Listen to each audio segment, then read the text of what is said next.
სამწუხაროდ წინასხდომის მერე ძიას ნახვის შესაძლებლობა არ მოგვეცა, ვინაიდან მოსამართლე შაბათს გადანიშნა სხდომა და შაბათკვირას ადვოკატებს ნახვის უფლება არ აგვაქვს. სამწუხაროდ, ამიტომ მასთან კომუნიკაცია რაიმე კონსულტაციის შესაძლებლობა არ ქონია. მოლოდინი, რა გითხრათ, მოლოდინი მაქვს ყველანაირი, არაფერს არ გამოვიცხავ.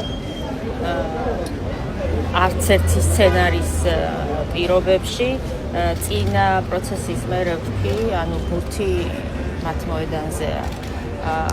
არსებობს ანუ არაერთი ალტერნატივა, ვთქვათ იმის გათვალისწინებით, რასაც მე განვიხილავ.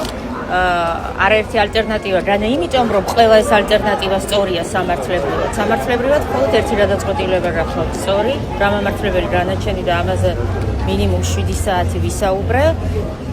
არის სამართლებრივი სხვადასხვა ალტერნატივები, არ მინდა მკითხაობა. უშინმე ვთქვი, სამართალი არ არის მხოლოდ ის, რაც წერია მუხლებში.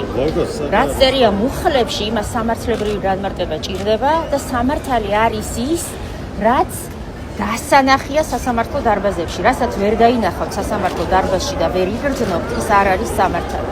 ამიტომ ვნახოთ მოსამართლე როგორ დაგვანახებს სამართალს დღეს სასამართლო დარბაზში.